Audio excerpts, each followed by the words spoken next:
Hello everyone, my name is Alex Epstein, and in this video we're going to go over an overview of San Francisco, and I'm going to take you on a map tour so you can get to know what San Francisco is like and how each neighborhood differs from one another. And here's a good place to get a high-level overview so that when you're coming here to visit or to move, you have an idea of what your options are and where you may want to settle down. Starting from a high level, here's San Francisco on the map. The city is 7 by 7 miles, making it very small and dense compared to most urban cities, especially within the United States. One thing to keep in mind about San Francisco is that due to its density, each neighborhood can feel entirely different from one another. Our lifestyle changes fast, block by block, and there are tons of micro neighborhoods. Probably the biggest thing that people are surprised about regarding San Francisco is how different the weather can be within different neighborhoods. So if we look at a high level here, we can see on the west here, we have the ocean, Pacific Ocean, and on the east here, we have the bay. So generally, the more west you are and the more north you are, the colder it is. The more south you are and the more east you are, the warmer it is. This has to do with the temperature. It also has to do with the amount of sun, because in San Francisco, we have fog, especially certain times a year, and we actually have a name for the fog, which is Carl. If you don't know what I'm talking about, feel free to look up Carl the Fog on Instagram. But we have a name for fog here in San Francisco, and the foggiest areas tend to be areas in the west and north. So one thing to keep in mind to determine whether or not something is foggy is to look at these mountain peaks in San Francisco. So you can see pretty central here, we have one of the tallest mountain peaks, and I should say one of the best views of the entire city is here at Twin Peaks, which we'll probably discuss later. But anything east of here is relatively not foggy compared to west. So this mountain range kind of blocks the fog. So in areas like Noe Valley, not that foggy, but in areas over here like Parkside and West Portal, it can get pretty foggy. So these mountains over here like Glen Park, Twin Peaks, etc., like this whole area, west of these mountain ranges, you're going to get a lot more fog than east. Now to talk about housing styles, generally the more south you are, especially southwest and some parts of the southeast, you're going to get more single family houses with garages and easier parking. In these areas, you're going to get more of a suburban feel, even though you're definitely within the city limits. Now, as you head more north and northeast, in these areas, you're going to get more condos, more apartments, and more older multi-unit buildings. And towards the center, you're kind of going to get a mixture of both. So I would kind of present it as the condo apartment area is more like this area, if you're looking at a circle. Central, kind of where you're going to get a mixture of both, is kind of going to be right here. Over here, you're going to get more single family homes. And over here, you're going to get more single family homes. And in this area, you're actually going to get more single family homes as well. Okay, in terms of a cost perspective, the most expensive places are going to be within these areas over here in the north. So you're going to be looking at Pac Heights. You're going to be looking in the Marina. You're going to be looking at Russian Hill, etc. So think this area especially, but kind of this north area as a whole. For more affordable areas, you're going to be looking more towards the south, more towards maybe here and some places here and here as well. Now to be in the middle, kind of within the median, you're kind of looking in areas like here and maybe here. And then there's some newer areas that used to be more affordable that are now more expensive, that are now newer, like here and in parts of these neighborhoods. Now on to transit. For transit, if you have a car, one thing you want to think about is in San Francisco, it's a lot easier and quicker to go north-south than it is east to west. If you're looking at a map, it might already be obvious why this is the case, but it's because our freeways. So you can see the two major freeways in San Francisco are 101 and 280, and they both run north-south. There's also Highway 1, which runs north-south, which is a freeway, although I don't really think of it as a freeway because it's really 19th Avenue, which turns into Highway 1 down south and goes down the coast, which is beautiful to do if you have not already or don't know about that. Comment down below and let me know if I should make a video about that. So to go from, let's say, here to downtown here, driving without traffic might take 12 minutes. With traffic might take, you know, if the traffic isn't too bad, maybe 25 minutes. Now to go from here to here with no traffic, you're probably looking at 25 minutes. So you could see it's kind of cut in half. That's because of the freeway. Now, if you don't have a car, there's a couple different options in transit I want to discuss. So Muni is the most popular and most common within the city. Muni runs and operates our buses, our light rail. So if you're going to be taking Muni and going throughout the city, there's obviously bus lines that you want to pay attention to in terms of where you generally commute to see how far away things are. And obviously there's areas that have more bus line routes around you compared to other areas. Now, if you can live somewhere that's close to a Muni light rail, I would say that's ideal. I would say that those are the most effective in terms of coming the most often, running on time, and kind of getting you throughout the city. Because even if you don't have a bus near you, but you have a light rail, the light rail usually have stops in common places that have a lot of bus stations. So from a light rail perspective, if I look over here in West Portal near where the station ends, and I click on it, you'll kind of see a highlight of all the places it runs. So if you're anywhere from the ferry building to Stonestown, kind of near this corridor, or anywhere from, again, the ferry building to the last station here. I know there's one in Glen Park, and then I believe there's one closer to Daly City or Ocean View here on the border of San Francisco. These are great places to be. Very easy access to get from these stations to downtown or anywhere in between. Now, if you're going to be commuting to the East Bay or maybe south down the peninsula, but not far, maybe kind of as far as Millbrae, then the most common public transportation there is going to be BART. And if I look here at one of our BART stations in Glen Park and I click on it, we should get a highlight of our lines here. You'll see that if you're looking from the ferry station, it goes down south all the way to Millbrae, and you'll see it goes as east as, what is it, Antioch, and up here it kind of goes near Richmond, and down here it goes all the way to near San Jose. I think Berryessa stop is the end, and over here it kind of stops in Dublin. So if you're going anywhere in the East Bay, then obviously you want to stay near a BART line. And the way I think of the BART line, if I go back here into the stop, is that BART runs from the ferry building kind of through the Mission District and goes all the way down south to Millbrae. So if you're near any of these stations, then you are set. Now, if you're going to be commuting south towards the peninsula a lot, you might want to be near a Caltrain station. And Caltrains, it goes over here near the ballpark down south. You can see the lines. It goes down south all the way to San Jose and even further south. It looks like it ends in Gilroy. So you probably want to be near this corridor. And just to give you a quick overview of all of that, if you click over here in layers and you click on transit, you can kind of see all the major transit lines. This shows Caltrans with a C. This shows BART over here going to the East Bay and down south. And these are all our Muni rail lines. So obviously, if you're within any of these locations or close to these corridors, you're looking pretty good from a public transportation perspective.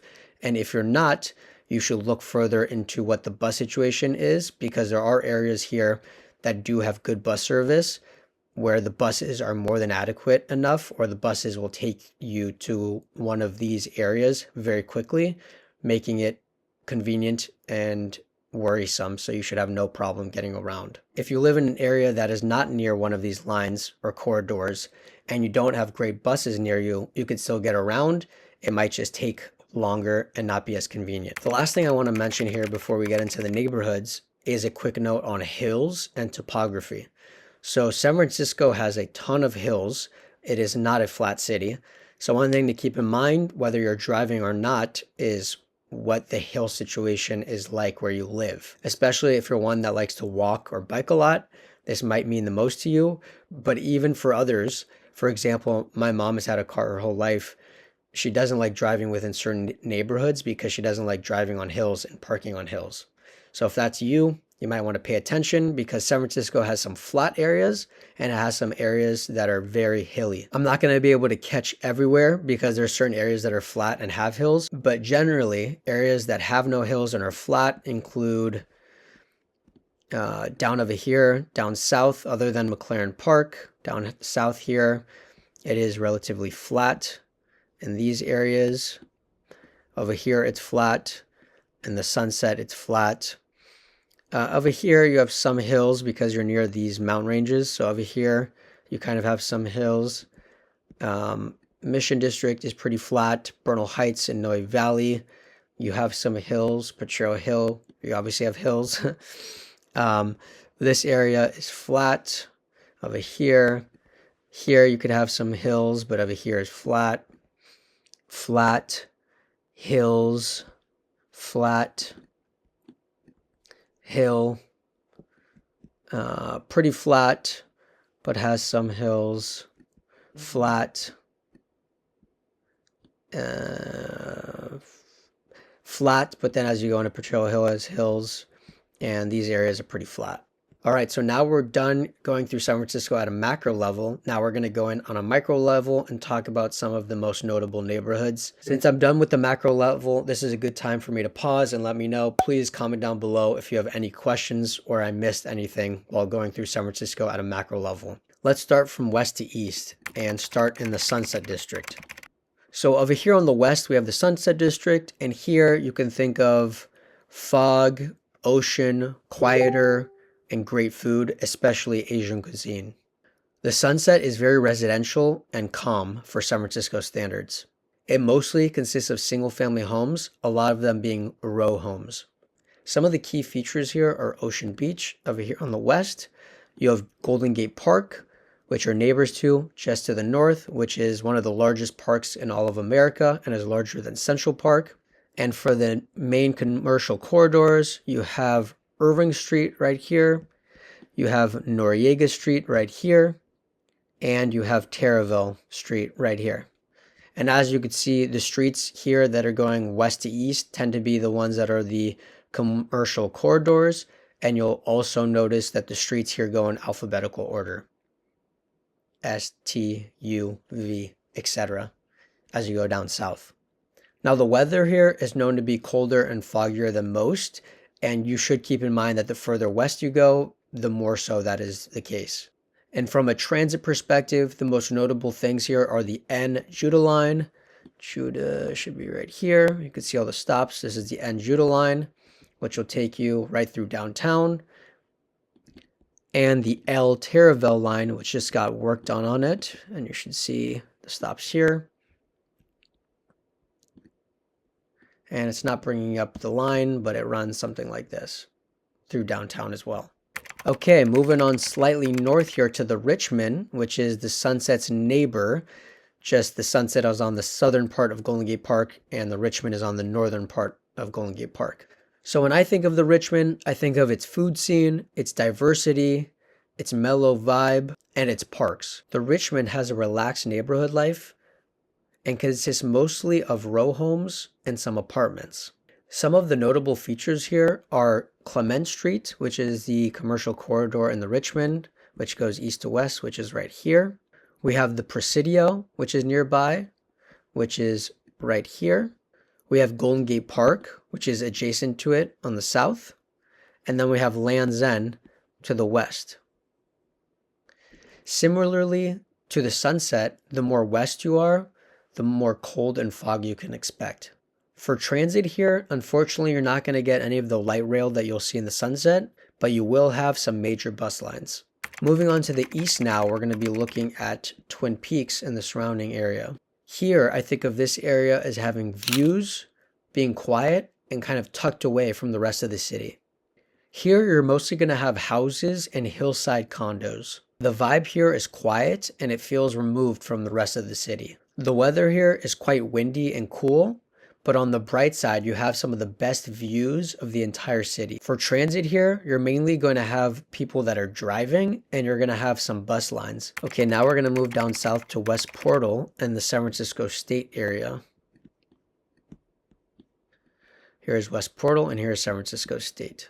When I think of these areas, I think of areas that are suitable for families, have great transit, they're more suburban feeling, yet very convenient. In these areas, you're going to have a mixture of housing and apartments. The key features here are Lake Merced, which is right over here to your south. You're also going to have West Portal Avenue, which is the main commercial corridor through the neighborhood, which is right here. And you're going to have San Francisco State, which is our university right here, adjacent to Stonestown.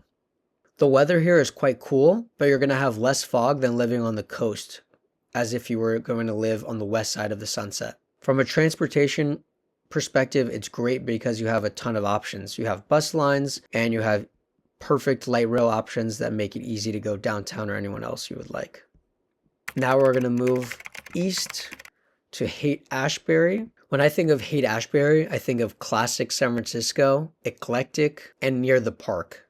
The park being Golden Gate Park over here to your west, and the Panhandle, which is kind of an extension of Golden Gate Park just to your north. The vibe here is busy and lively, and the housing stock features mostly Victorian homes and tons of flats. The weather here is quite mild, and the key features are Haight Street, which is right here and runs east to west, the Panhandle, which is the extension of Golden Gate Park here just to your north, and Golden Gate Park, which is just here to your west. Regarding transit, here you're kind of limited to either having a vehicle or riding in the bus system, but there are a ton of lines and stops that go here, as you can see right here.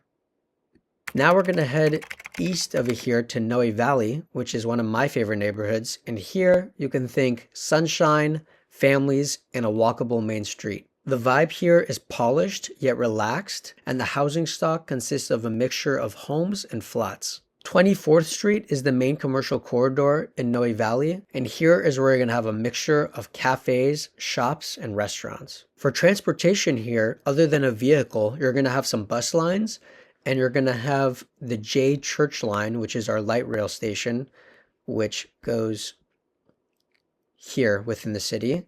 And you're also going to be close to the Mission District BART station, which will easily let you go to the East Bay or down south towards Millbrae. Okay, headed even further east, we're going to look at Bernal Heights. When I think of Bernal Heights, I think of views, a village vibe, and quieter. Bernal has a cozy community feel, with the housing stock consisting mostly of single-family homes. The weather here is sunny. In fact, I would say it's one of the better areas in the entire city. And the main features here are Cortlandt Avenue, which is the main artery here, and Bernal Heights Park, which is up here to the north. This is a great place where you can bring your dog, have a calm, relaxing vibe, or go to the top and get a great view of the city. For transit here, you're subject to some bus lines, or you have great freeway access, making it a pretty easy place to have a car, especially given that some areas are not terrible to park in. Okay, moving north now, we're going to talk about the Mission District. I would describe the Mission District as having great food, energy, nightlife, and culture. The Mission is really our lively urban core and features older flats and condos. The key features here are Mission Street and Valencia Street, which go north and south and are the arteries for the neighborhood. You also have Mission Dolores Park, which is a great place to chill out, take your dog or take your family and relax in the sun and get a great view of the city.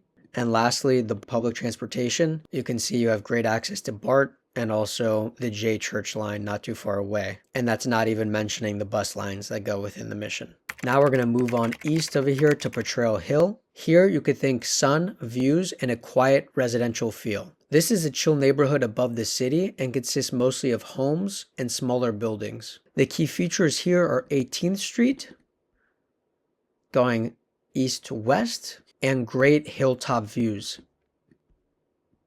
You have the upper portion of Potrero Hill that faces towards downtown or SoMa, which is south of Market. And then you have Lower Potrero Hill, which faces down south. The weather here is sunny. I would also say it's one of the better areas in terms of weather in the city, along with Bernal Heights and the Mission. And for transit, you have some bus lines, and you have great access to the Caltrans station, which is right here. So if you're a commuter that heads down south to the peninsula, this could be a great location for you. Also, I would say compared to other areas we've mentioned so far, parking here is quite easily.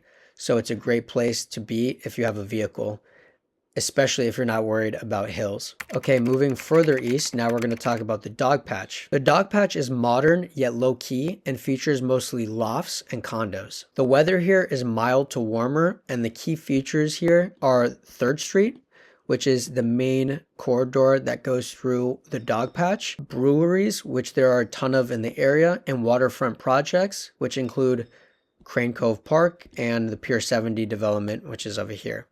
For transit, you have the T-Line, which is on 3rd Street, and you have the Caltrain station nearby. The T-Line goes all the way south through the Bayview to Visitation Valley, and used to head as far north as Union Square, but more recently, I would say within the last 5 years or so, they added an extension going from Union Square to Chinatown, meaning that you can get from the Dogpatch all the way to Chinatown without ever even having to get off and transfer to a different line. You also have the Caltrain station nearby in Potrero Hill, right here on 22nd Street.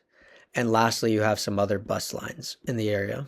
Okay, now we're going to move up north to our neighbor here, which is Mission Bay. When you think of Mission Bay, you can think of new condos, waterfront parks, and UCSF.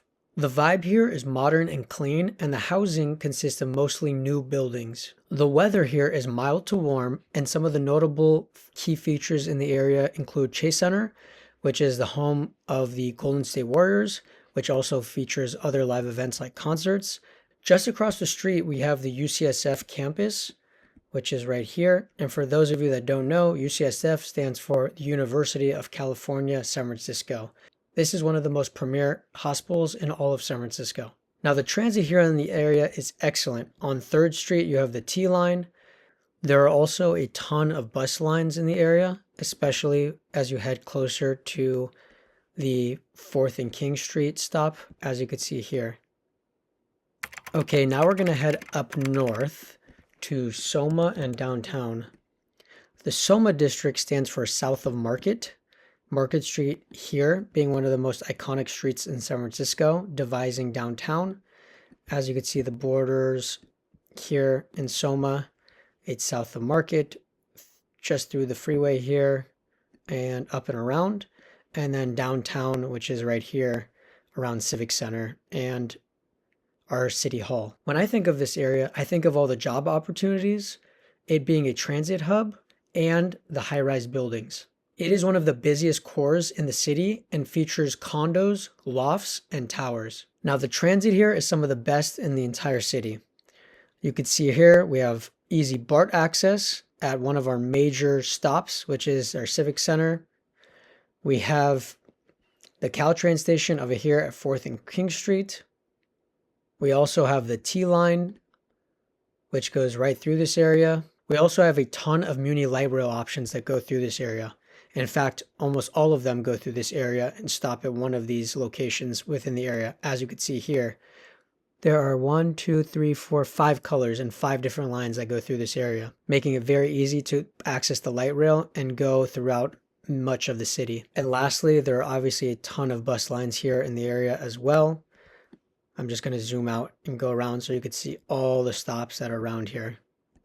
It is the most dense in all of the city, which makes sense because it's downtown. Now, some of the key features here are Market Street, which is a pillar of San Francisco.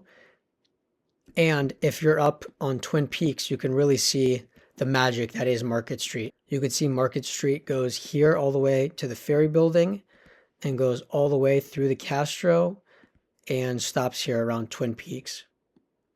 So when you're on Twin Peaks here, you can see you have a pretty nice view of it, how Market Street goes all the way through the city. And you can see how different the city is on the left side versus the right side of Market Street. Another key feature here is Union Square, which is right here. This is a historic landmark and an iconic tourist destination. There are a ton of great shops and restaurants, and also the area hosts a lot of live events, especially now coming after COVID, with it being part of the entertainment districts that the city started.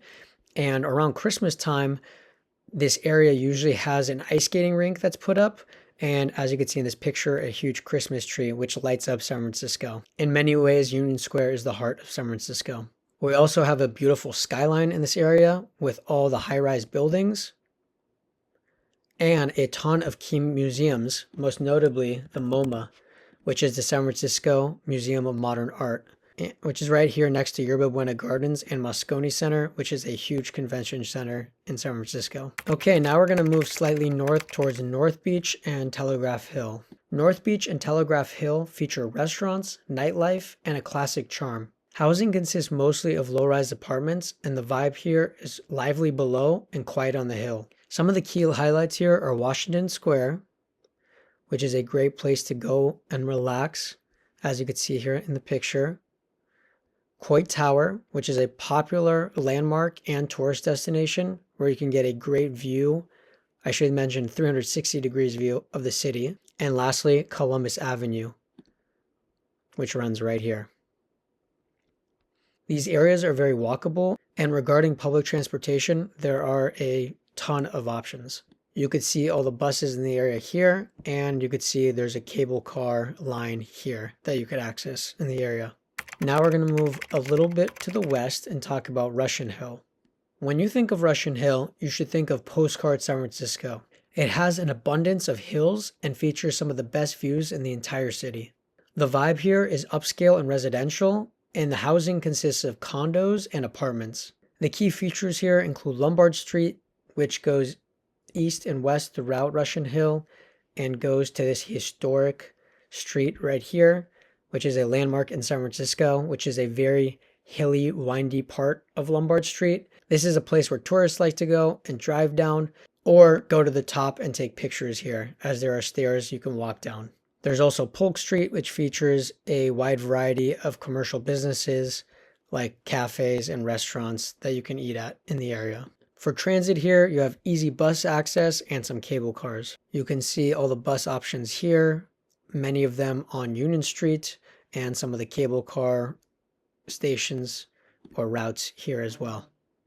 Okay, now we're going to head a little bit west here and talk about Pacific Heights, which is also known as Pac Heights for short. We're also going to discuss the Presidio Heights, which is this little area right here. When you think of Pacific Heights, also known as Pac Heights for short, you could think of luxury, mansions, and views. The vibe here is polished yet quiet and features high-end homes and condos. Some of the key features here include Alta Plaza Park, which you could see has a ton of steps that are notable. Lafayette Park, which is a great, beautiful green space surrounded by a ton of older, beautiful buildings. And notable Fillmore Street, which goes north to south through Pac Heights, and Sacramento Street, which goes west and east through Pac Heights. Now for transit here, you would rely on the bus system for public transportation, which there are a bunch of options for. As you can see here on the map, there are a ton of stops. Or driving. Many residents here drive and park, as it is not too bad compared to other areas in San Francisco, especially compared to its neighbors in the east. However, there are many neighborhoods that have it much easier. Okay, now we're going to head slightly north and talk about the Marina District and Cow Hollow, which is a small section of that area right around here. These areas are known to have a ton of social young professionals and feature great, beautiful bay views. The vibe here is energetic yet residential. Housing consists of mostly low-rise flats, and the weather here is sunny yet windy. Some of the key features here are the Marina Green, which is some beautiful green space right by the ocean, where you can get beautiful views of the Golden Gate Bridge, and the main commercial corridors, which are Chestnut Street, which is right here, which goes east and west, and Union Street, which is right here and goes east-west. Now for transit, you're kind of limited to buses out here, but you do have some good options with lines and stops, as you can see here. Now we're going to move to our last destination, which is slightly west, known as the Presidio. The Presidio is this entire green space or green area here in the northwest corner of San Francisco.